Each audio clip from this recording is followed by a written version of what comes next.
യേശുവിൽ ഏറ്റവും പ്രിയമുള്ള സഹോദരി സഹോദരന്മാരെ, ഉണരുമ്പോൾ തന്നെ അച്ഛനെന്ന് വചനം പങ്കുവയ്ക്കുന്നത് ദൈവത്തിൻ്റെ മറ്റൊരു വാഗ്ദാനമാണ്.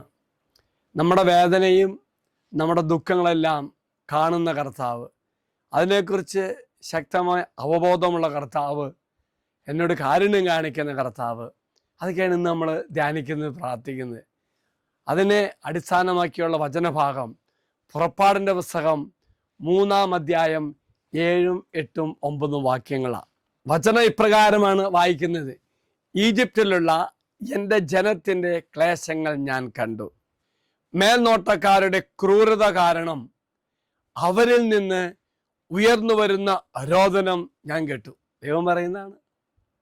വീണ്ടും കർത്താവ് പറയുക, അവിടെ യാതനകൾ ഞാൻ അറിയുന്നു.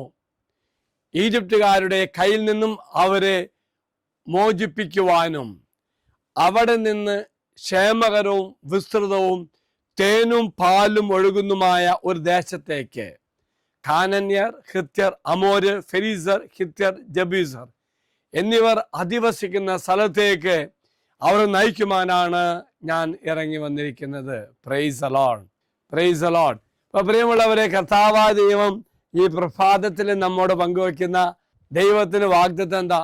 എൻ്റെ കരച്ചിലും എൻ്റെ ദുഃഖമെല്ലാം തമ്പുരാനെ ഒത്തിരി മനസ്സ് വേദനിക്കുന്നു. ഒരു മാനുഷികമായ ഒരു ചിന്തയിലൂടെ ദൈവത്തിൻ്റെ ഇടപെടൽ അനുഭവിക്കുവാനും എനിക്ക് മോചനം നൽകുവാൻ വേണ്ടി കർത്താവ് ആഗ്രഹിക്കുന്ന ഒന്നായി ഇവിടെ കാണുന്നുണ്ട്. അതിനുവേണ്ടി മോശയെ കർത്താവ് തിരഞ്ഞെടുക്കുക. അതാണ് ഈജിപ്തിലെ അടിമത്തത്തിൽ നിന്നും ഇസ്രായേൽക്കാരെ മോചിപ്പിക്കുവാനുള്ള തൻ്റെ പദ്ധതി ദൈവം വെളിപ്പെടുത്തുന്നു. ദൈവം അവരുടെ കഷ്ടപ്പാട് കണ്ടിട്ടുണ്ടെന്നും അവിടെ നിലവിളികൾ കേട്ടിട്ടുണ്ടെന്നും ഒരു വാഗ്ദത്ത ദേശത്തേക്ക് അവരെ കൊണ്ടുപോകാൻ പോകുവാണെന്ന് ദൈവം പറയുക. ഈ മോചനത്തിന്, ഈ വിടുതലിന് മോശയെ വിളിക്കുകയാണ്, ഉപകരണമായി തിരഞ്ഞെടുക്കുകയാണ്. പ്രിയമുള്ളവരൊപ്പം തന്നെ രണ്ടാമത് ചിന്തിക്കുന്നത് ദൈവത്തിൻ്റെ അവബോധവും ആശങ്കയും, നമ്മളെക്കുറിച്ചുള്ള നമ്മുടെ കഷ്ടപ്പാടുകളുള്ള അവബോധവും അതിനെ പ്രതിയുള്ള ആശങ്കയാണ് ദൈവത്തോട് പങ്കുവയ്ക്കുന്നത്. അതായത് തൻ്റെ ജനത്തിൻ്റെ ദുരിതം ഞാൻ കണ്ടു, അവിടെ നിലവിളി കേട്ടു എന്ന് വ്യക്തമാക്കിയ കർത്താവ്, കാണുകയും കേൾക്കുകയും ചെയ്ത ഒരു ദൈവം, അതിന് വിടുതലിന് വേണ്ടി തൻ്റെ പദ്ധതി നിവർത്തിക്കപ്പെടുവാൻ വേണ്ടി മോശയെ തെരഞ്ഞെടുത്തു.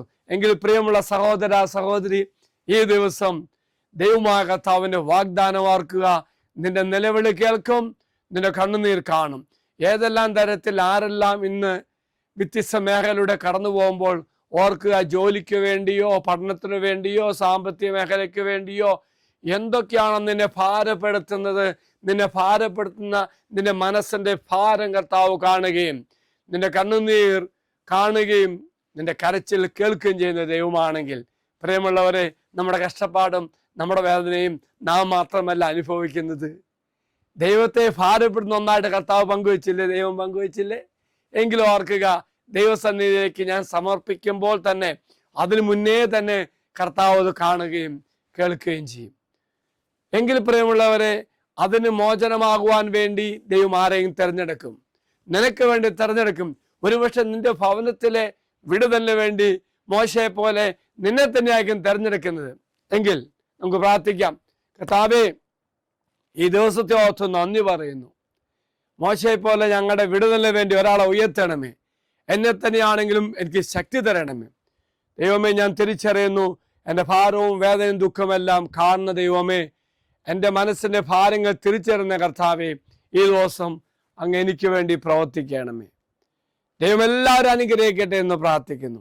ഈശ്വരാശീർവാദം തരാം.